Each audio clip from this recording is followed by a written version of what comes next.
오늘은 사이비 종교 왜 빠지는 걸까라는 제목으로 말씀을 전하고자 합니다. 사이비 종교 왜 빠지는 걸까? 제가 전에 사역하던 교회에서 아주 황당한 그런 일을 겪었습니다. 교회에서 일을 보고 있는데요. 어떤 교회를 등록하러 오신 건지 낯선 분이 들어오시는 거예요. 그래서 이제 자연스럽게 사무실에서 나와서 그분의 안내를 도와드렸습니다. 그런데 자기는 교회를 등록하러 온 게 아니고 진리를 전해주러 왔다는 거예요. 예, 저에게 진리를 전해주러 왔다고 하시는 거예요. 그래서 저에게 복음을 전해주겠다고 하시는 겁니다. 그래서 제가 도대체 소속이 어디시길래 지금 여기 교회인데 저한테 복음을 전해주시려고 하냐 그랬더니 자기는 종교가 아니기 때문에 소속이 없다 그러시는 거예요. 그래서 제가 아니 그래도 물론 이제 천국 소속이시겠지만 이 땅에서 모여서 예배하는 곳이 있고 소속된 어떤 단체가 있으실 거 아닙니까? 어디신데요? 그랬더니 그분이 말씀하시기를 자기는 피복음 소속입니다 그러시더라고요. 피복음 들어보셨어요? 저는 처음 들어봤어요. 그때 이름부터 좀 무섭더라고요. 피복음, 야 세다, 야 피복음. 그래서 제가 나중에 찾아보니까요, 이 단체가 예전에 추정 60분에 나왔던 살벌한 아주 단체더라고요. 이 교주님이 저기 교주님이라면 안 되죠. 교주가 죄송합니다. 교주가 저기 신도들을 막 폭행하고 막 이래가지고 난리가 났던 그런 단체입니다. 그분의 이름이 뭐냐면 장창선이라는 분이더라고요.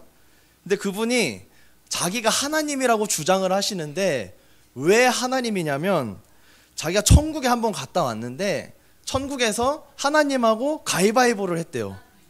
가위바위보를 해서 이겼대요. 그래서 나는 이긴 자다. 하나님이 졌기 때문에 이제 내가 하나님이다.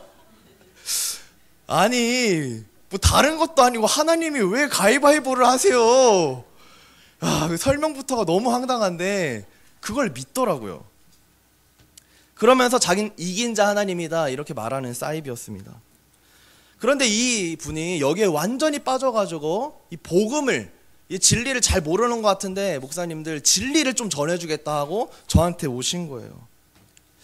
그러면서 지금 딱 보니까 기도 안 하시죠? 이러면서 눈이 좀 어두운 것 같은데 영적으로 좀 깨워야 된다 막 이러면서 막 기도하라고 그러시는 거예요. 그래서 이제 제가 물어봤습니다. 아니 그 교주가 하나님인 걸 어떻게 아냐 그랬더니 그분을 만나보면 안 돼요.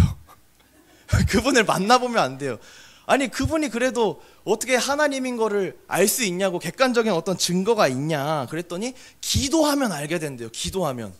예, 만나보고 기도해라. 그러면 진리를 안다라고 말하는 거예요. 그러면 제가 물어봤어요.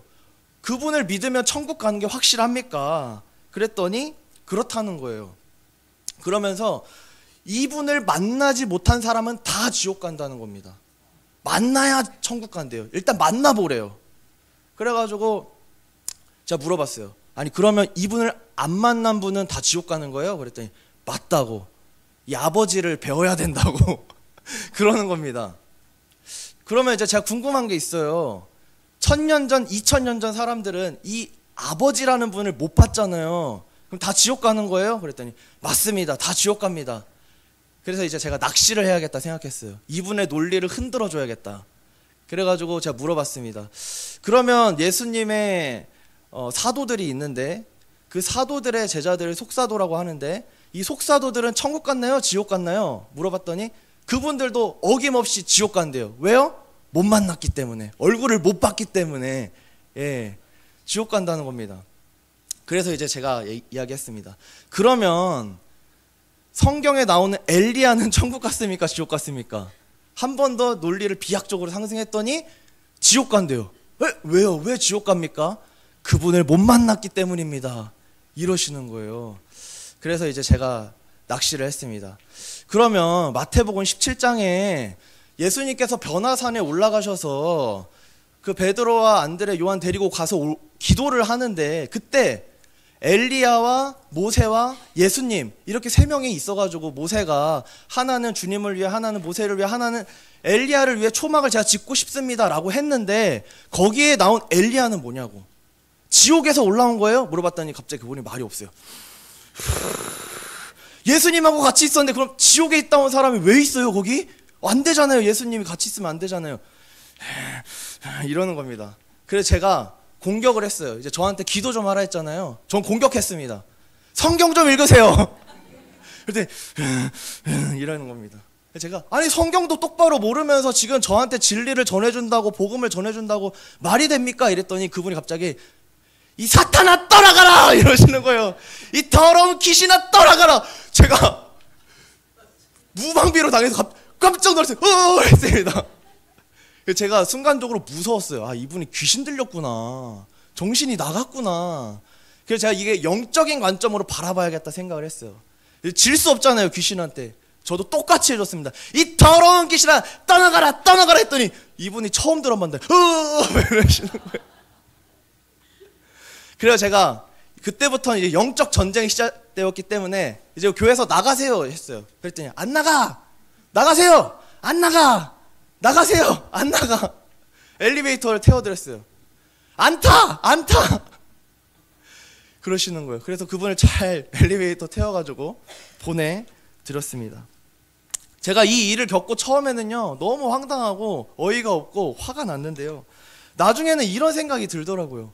아니 도대체 이런 말도 안 되는, 하나님하고 가위바위보에서 이긴 사람이 교주인 사이비 종교를 왜 믿는가? 정상적인 복음이 있는데, 교회가 있는데 왜 그런가? 제가 이분한테 이야기를, 스토리를 쭉 들었는데 10년 정도를 다들 아실만한, 이름을 대면 아실만한 그 대형교회를 다니셨던 분이더라고요. 신앙생활을 10여 년간 했으면서 도대체 왜 이런 사이비 종교의 이단에 빠지는 것인가? 그분을 보면서 참 안타깝다 이 생각을 했습니다. 정말 복음을 누군가 제대로 가르쳐줬다면, 가르쳐서 지키게 했다면 이분이 사이비에 빠졌을까? 그런 생각을 했습니다. 이분은요 나름대로요 진리를 찾아서 헤맸던 분이에요. 내가 정말 믿는 하나님이 진짜 하나님이 맞을까? 이런 고민을 했던 것이죠. 그러다가 사탄 마귀가 착 채간 거예요. 그 방황하고 있는 영혼을 채간 것입니다. 그래서 말도 안 되는 이런 사이비에 빠져버리고 만 것이죠. 저희 담임 목사님께서 주일에 말씀해 주셨는데요, 우리 미랄교회에 나아갈 길 두 번째 말씀하셨잖아요. 교회의 본질이며 사명인 제자 삼는 사역, 말씀을 가르치고 지키게 하는 것, 그것이 있어야 할 줄로 믿습니다. 제자는 그냥 만들어지지 않죠. 또 가르쳐줄 사람이 있어야 됩니다. 그리고 지키게 해야 됩니다. 제자 삼는 사역이 교회 안에서 너무 중요한 거예요. 그래서 우리 교회가 앞으로 담임 목사님께서 말씀하셨듯이 이 제자 삼는 사역을 본격적으로 행하고 이제 준비하려고 하고 계십니다. 교회는 이렇게 제자 삼는 사역을 해야 하고 그렇게 하고 있어요. 그런데 그럼에도 불구하고 사람들이 이단에 빠지고 사이비에 빠지는 그 이유가 뭘까요? 도대체 왜 빠지는 걸까요? 첫 번째, 그 이유는요, 이 사이비 종교, 이단 종교는요 따뜻한 엄마의 품을 제공한다는 거예요. 따뜻한 엄마의 품을 제공합니다.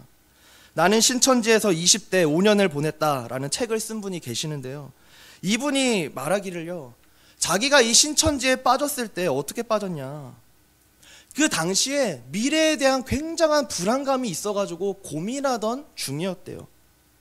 앞으로 나 뭐 먹고 살지? 어떻게 살아야 되지? 무엇을 하며 살아가야 되지?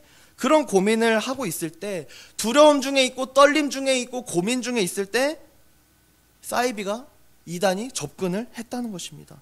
그래서 따뜻한 엄마의 품을 제공했다는 거예요. 취업의 기간이 길어지면 어때요? 물론 우리 부모님들은 잘 케어해 주시지만 아이들은 스스로 눈치를 보는 거예요. 이 기간이 길어지면 길어질수록 내가 그래도 나이값을 하고 내 밥벌이를 해야 되는데 언제까지 내가 이렇게 캥거루처럼 엄마 품에 있을 수는 없는데, 부담을 느끼는 거죠 스스로. 엄마는 괜찮다 괜찮다 해도요. 이 자존감이 낮아지면요 사이비에 빠지기가 쉽습니다. 그런데 처음부터 자존감이 낮은 사람은 없죠. 왜 낮아집니까? 고난당하고 아픔을 당하고 어려운 일을 당하고 그러다 보니까 자존감이 낮아지는 거예요.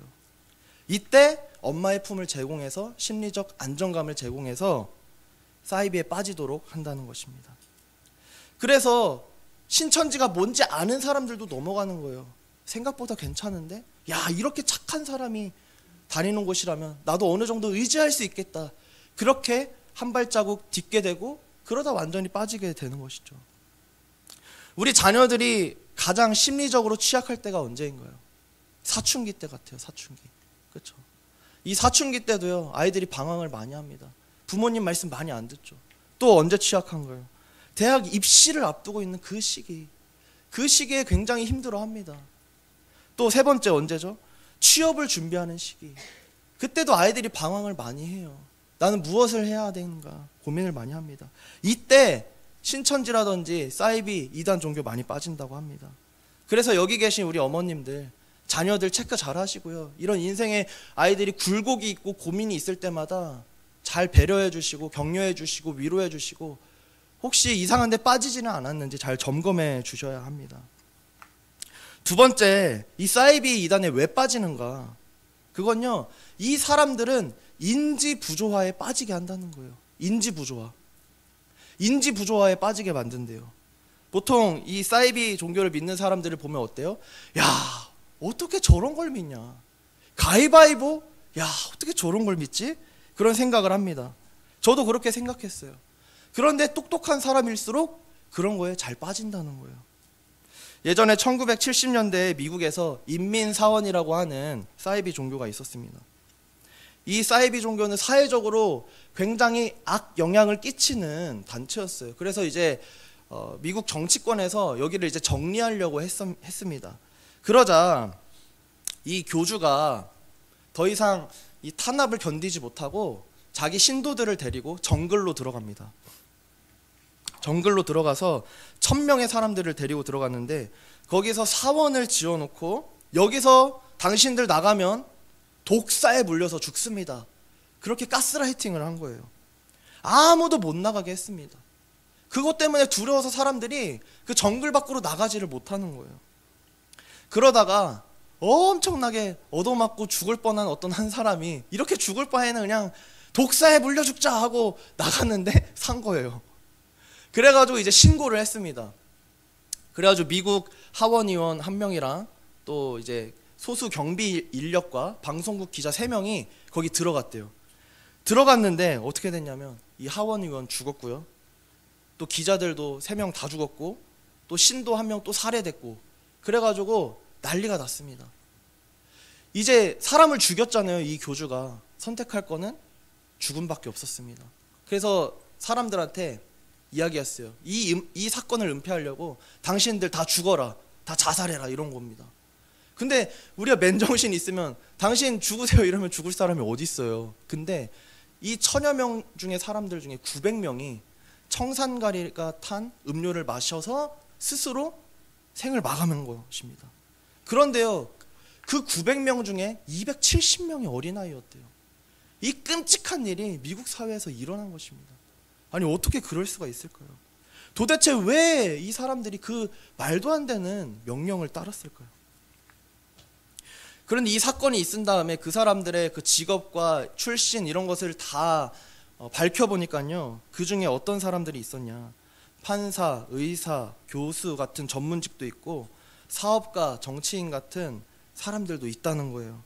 평범한 사람들만 있는 게 아니고요, 현명하고 똑똑하고 공부 많이 하고 지혜로운 사람들도 있었다는 것입니다. 어떻게 이런 사이비에 빠질 수가 있는가? 인지 부조화를 이용했다고요. 인지 부조화. 서서히 빠뜨리는 것입니다. 그래서 오히려 똑똑한 사람들이 잘 빠진다고 해요. 여기 혹시 IQ 150 넘으시는 분 계십니까? 특별히 조심하시기를 바랍니다. 예, 똑똑하신 분들이 더 잘 빠진대요. 이 사람들이 처음부터 죽으라고 한다고 죽으라고 해서 다 죽겠나요? 청산가리 마시라고 해서 마시겠나요? 그렇지 않죠. 어떻게 그게 가능했는가? 아주 사소한 것부터 시작한다는 거예요. 사소한 거. 이 사소한 것부터 시작하게 만들어서 인지 부조화를 만든다는 것입니다. 예전에 유행했던 설득의 심리학 책 아시죠? 설득의 심리학. 예. 그 책을 보면요, 사람은 무엇을 받으면요 돌려주고 싶어하는 그런 무의식적인 생각이 자리 잡혀 있다고 합니다. 그래서 거기 책에 보면요, 이 걸스카우트 모금을 할 때 그냥 이 배지 스티커를 주면서 사주세요 사주세요 이렇게 하는 게 아니고요, 지나가는 분한테 이 어린 소녀가 꽃을 달아드린대요. 그럼 이러면서 잠시만요 이러면서 꽃을 딱 달아주면 고맙다 이렇게 되죠. 그 다음에 이제 스티커를 파는 거예요. 걸스카우트 응원 스티커 좀 사주세요. 그러면 아유 그래 내가 얘가 꽃도 달아줬는데 아우 야 참 예쁘네 이러면서 사주게 된다는 것입니다. 사람은요 뭔가 받으면은 주고 싶어 해요. 이런 식으로 심리를 이용하는 것입니다. 저번에 제가 한번 유튜브를 보니까요, 도를 아십니까를 골려주는 유튜버였는데요, 거기 보면 이제 막 강남 거리를 막 돌아다녀요. 괜히 한 사람만 걸려라. 그러니까 이 도를 아십니까 사람이 딱 와가지고 말을 거는 거예요. 그래서 마치 모른 척 걸리는 겁니다. 근데 이 도를 아십니까 그 사람이 접근해서 처음에 요구하는 게 있는데 뭔지 아세요? 물 한 잔만 대접해 달라는 겁니다. 물 한 잔. 이 물 한 잔이 별거 아닌 것 같은데요, 이것도 다 심리를 이용하는 거라고 합니다. 처음에는 물 한 잔을 대접해 달라고 해요. 그 다음에는 음료수 하나 사달라고요. 그 다음에는 햄버거 세트 사달라고요. 그러면서 이제 받았잖아요. 이야기를 풀어갑니다. 이 사람이 지갑을 열게 만드는 거예요. 아주 작은 금액부터. 그 다음에 마지막에 결국 하는 말이 뭐예요? 참 기운이 좋으신데 이게 막혀있다. 지금 막혀있어서 지금 안 풀리는 거다. 이걸 뚫으셔야 된다. 어떻게 뚫나요? 정성이 필요하다. 어떤 정성이요? 지금 조상님의 한을 풀어드려야 된다 이러면서, 그 한을 어떻게 푸나요? 제사를 드려야 된다. 제사는 어떻게 드리나요? 정성이다. 그 정성은 뭔데요? 나이값을 해야지. 나이값이 뭔데요? 한 살당 10,000원. 30살이면 30장, 40살이면 40장. 정성을 보여라. 진짜 풀리나요? 그럼 역시 기운이 넘어져요. 바로 뚫립니다. 해가지고 이제 데려가가지고 제사를 드리게 한다는 그런 이야기더라고요. 근데 그 사람이 어떻게 이런 터무니없이 30만 원, 40만 원을 내는가? 처음에 물 대접하고 음료수 사고 식사 대접하고 이러다 보니까 한 번 연 지갑은 계속 열린다는 거예요. 이렇게 심리를 사이비들은 이용을 합니다. 유명한 심리학자 페스팅거라는 분이 계시는데요, 이분이 바로 이 인지 부조화 이론을 처음으로 이론화하고 공식화한 분이라고 합니다. 실험을 통해서 증명하신 분인데요, 이분이 이것을 증명하기 위해서 사이비 종교에 침투하신 거예요. 침투해가지고 이 사람들이 도대체 어떻게 빠지는 거냐, 그거를 관찰했다고 합니다. 거기서 보니까 아주 사소한 것부터 시키는 거예요. 사이비 종교는 처음부터 본색을 드러내지 않습니다. 처음부터 그 사람이 거부감을 가질 수 있는 것을 건드리지 않아요. 처음부터 가위바위보에서 이긴 그분이 바로 아버지고 하나님이다, 누가 믿어요? 그냥 발로 걷어차고 그냥 가버리죠. 그렇죠? 근데 서서히 하는 것입니다. 일단 처음에는 와 보세요, 아버지 얼굴을 보세요, 이런 식으로 하는 겁니다. 그렇게 접근을 하고요, 참석한 다음에는 어떻게 하냐면요, 즐거운 무대를 만들어준대요. 즐거운 무대. 처음부터 교주가 나와서 예배를 인도하고 그러지 않고 찬송가 같은 거 부르지 않고 처음에 가요를 틀어준답니다. 가요 대중가요를 틀어줘서 박수를 치게 만든대요. 빠른 박자에 맞춰서 흥이 나고 이거 나쁜 거 아니고 내가 아는 요즘 나오는 노래네 하면서 즐기면서 박수를 치는 거예요.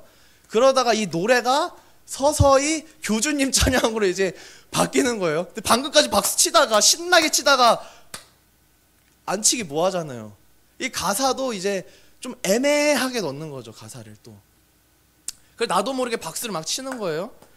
그러다가 이제 어떤 사이비 종교의 교리를 또 설파하는 건 아니고 좋은 이야기를 해주는 거예요. 그러고 나서 이제 집에 돌아갑니다. 집에 돌아가는데 인지 부조화가 일어나는 거예요. 나는 이런 사이비 종교에 참여해가지고 박수치고 이런 사람이 아닌데, 난 참 현명한 사람이고 지혜로운 자인데, 아 내가 어쩌다가 박수를 쳤지? 아 난 정말 바보 같아 왜 그랬을까? 이러는 게 아니고요, 박수 칠만 했어 이렇게 된다는 거예요. 왜냐하면 지나간 과거니까. 과거에 내가 했던 행동을 바꾸는 게 쉽겠어요? 아니면 내 생각을 바꾸는 게 쉽겠어요? 과거는 바꿀 수 없거든요. 과거에 내 행동을 바꿀 수 없으니까 지금 내 신념과 생각을 바꿔버리는 거예요. 아 박수 칠만 했어, 좋은 행사였어, 박수 쳐도 돼, 이렇게 되는 거죠. 그러면서요 인지 부조화가 일어나게끔 해서 이 단체에 대한 좋은 마음을 갖게 하는 것입니다. 그러면서 이 박수를 친 행동과 사이비는 나쁘다라는 두 행동이 부딪혀가지고 어떻게 되냐, 꽤 괜찮네 이 생각으로 바꿔버린대요. 이런 식으로 사람의 심리를 이용해서 사람들을 빠지게 만든다고 합니다. 그래서 우리 자녀들이 혹시 주변에 이런 복음방이라든지 이상한 세미나 가지 않는지 잘 지켜보셔야 합니다. 제가 전에 사역하던 교회에서 청년부 설교를 할 때 그 당시에 너무 이 신천지가 심했어요. 신천지. 예. 여러분 신천지 그 사람들 통계를 보면요, 몇 퍼센트가 20대 청년인 줄 아세요? 전체 신천지 인구 중에 몇 퍼센트 같으세요? 요즘 뭐 애들도 없다는데 50%랍니다. 20대가 50대. 얘네가 거기에 빠져가지고 자기의 젊음을 다 탕진해버리는 거예요. 아까 제가 처음에 말씀드렸잖아요. 신천지에서 20대 나는 5년을 보냈다, 그 책. 이 사람이 너무 허무한 거예요, 자기 인생이. 내가 왜 빠졌을까? 그런 일들이 우리 아이들에게 일어나서는 안 되지 않습니까? 오늘날 교회가 정말 제자 삼는 사역, 잘 가르치고 지키게 하는 것 반드시 사수해야 될 줄로 믿습니다. 제가 아는 한 청년은요, 사이비에 빠져가지고 3개월 정도 공부하고 왔는데요, 이제 탈퇴한 다음에 저한테 얘기를 한 거예요. 네가 어쩌다가 거기 갔다 왔냐, 난 몰랐다. 그랬더니 그 이야기를 해주는데요, 자기 친한 사람이 있었는데 그 둘이 같이 카페에 갔대요. 카페에 가서 막 얘기를 하는데 굉장히 아름다운 자매가 지나가면서 누구야 안녕 이러는 거예요. 자기 친구하고 안녕 인사하더니 합석을 하더래요. 처음 보는 분인데 누구세요? 아 제 친구예요. 이러면서 세 명이 같이 카페에서 아주 우연히 소그룹을 하게 된 거예요. 그러면서 번호 교환하고 우리 다음에 또 만나 하는데 또 우연히 만나고 그러면서 이제 자연스럽게 사적으로도 만나고 그렇게 됐다는 거예요. 그런데 이 너무 아름다운 이 자매가 맨날 카톡하고 연락하고 만나자 하고 이러니까 너무 행복했대요. 그래가지고 뭐 어디 놀러도 가고 막 이랬는데 어느 날 이 자매가 그러더래요. 아 우리 좋은 세미나 들으러 갈래? 그래서 아 이거 데이트의 연장이구나 해가지고 좋아 하고 갔는데 거기가 신천지 복음방이었던 거예요. 근데 갔는데 그 신천지 2단 교육할 때 예방 교육할 때 나오는 그 자료 화면이 있어요. 딱 그 테이블 화이트보드 갖다 놓고 뭐 학원 의자처럼 착착착 해놓고 그 그대로 있더래요. 그대로. 뭔가 이상하다 했는데 이 자매의 마음을 살려면 그래도 내가 이 자리에 있어야지 해가지고 매주 수요일마다 거길 간 거예요. 수요일마다 가가지고 이제 교육을 받는데 3개월 교육받고 나왔다 했잖아요. 어떻게 나온지 아세요? 어떻게 나왔을까요? 이 자매가 카페에서 다른 남자한테 꼬리치는 거 보고 뭐야 나한테만 잘했던 거 아니었어? 이 배신감에 정신이 확 깨지면서 내가 지금 뭐하고 있었던 거야 하면서 다시 청년부 돌아와서 저한테 말했던 거예요. 할렐루야. 다행이죠. 그거 보게 하셔서 우리 하나님이 정말 다행입니다. 예. 사이비 이단에 왜 빠지는가? 예. 홀리려고 하는 그런 악한 그런 모임들이 있습니다. 그러면 우리가 사이비 이단에 빠지지 않고 이 성경에서 말하는 진리를 잘 알려면 어떻게 해야 할까요? 오늘 저희가 읽은 바로 앞절인 31절에 나와 있습니다. 너희가 내 말에 거하면 참으로 내 제자가 되고, 이렇게 나와 있어요. 너희가, 내 말이 누구죠? 예수님 말에 거하면 참으로 내 제자가 되고, 이렇게 나오고, 그 다음 이어지는 말씀이 뭐예요? 너희가 내 말에 거하면 참으로 내 제자가 되고 진리를 알지니. 그러니까 진리를 그냥 아는 게 아니에요. 그러니까 3절에 나오는 이 진리 어떻게 아냐? 그냥 아는 게 아닙니다. 어떻게 하냐면 예수님을 알고 제자가 될 때 알 수 있는 것입니다. 우리가 예수님의 제자가 될 때 진리를 알게 되는 것입니다. 제자가 되려면 어떻게 해요? 제자 삼는 사역을 해야 되는 거예요. 제자 삼는 사역은 뭐죠? 가르치고 지키게 하는 것. 가르치는 것으로 끝나면 안 돼요. 지키게 해야 하는 것입니다. 하나님을 어떻게 하나요? 예수님을 어떻게 하나요? 진리를 어떻게 하나요? 제가 제일 처음에 말씀드렸던 그 피복음 그분은 뭐라고 했어요? 기도 많이 하래요, 저보고. 기도 많이 한다고 알 수 있나요? 기도 많이 한다고 영분별을 하는 거예요? 아니에요. 오늘 예수님이 분명히 말씀하시는 거예요. 내 제자가 될 때 진리를 안다. 내 제자가 되어라. 그렇게 말하고 계시는 것입니다. 기도 많이 한다고 되는 거 아니고, 전도 많이 한다고 되는 거 아니고, 공부 많이 한다고 되는 거 아니고, 교회의 본질이며 사명인 그 첫 번째 제자 삼는 것, 가르쳐 지키게 하는 것, 그것을 우리가 회복해야 하고 그것을 향해 달려가야 할 줄로 믿습니다. 먼저 제자가 되어야 하는 것입니다. 우리가 살아가는 이 시대는요, 진리를 진리라고 말하기도 어려워요. 죄를 죄라고 말하기도 어려워요. 미국이나 유럽 보세요. 요즘 난리잖아요, 동성애 때문에. 우리도 그거 막으려고 지금 정말 수호하고 있지 않습니까? 죄를 죄라고 말할 수 없는 것, 그런 안타까운 상황으로 치닫고 있습니다. 그런 상황 속에서 교회가 반드시 지켜야 할 것은 뭐예요? 제자 삼는 것입니다. 가르치고 우리 자녀들을 지키게 하는 것, 그것이 꼭 필요합니다. 저희 10월 중순에 담임 목사님과 부교육자들 몇 분께서 이제 제자훈련 세미나도 들으러 가시거든요.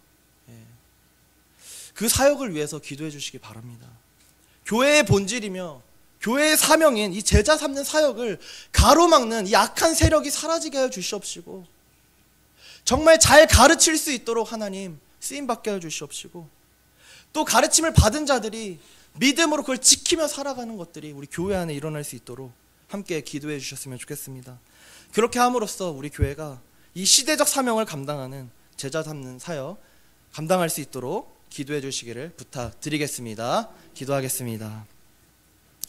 사랑이 많으신 아버지 하나님, 교회의 본질이며 사명인 제자 삼는 사역, 주님의 지상 대명령 아버지 지키는 그런 교회가 되기를 간절히 원합니다. 이 사역을 가로막는 악한 세력이 있다면 떠나가게 하여 주시옵시고, 믿음으로 전진할 수 있도록 우리 교회를 붙들어 주시옵소서. 가르치고 지키게 하는 사역 잘 이루어갈 수 있도록 함께하여 주시옵소서. 감사드리며 예수님의 이름으로 기도드립니다. 아멘.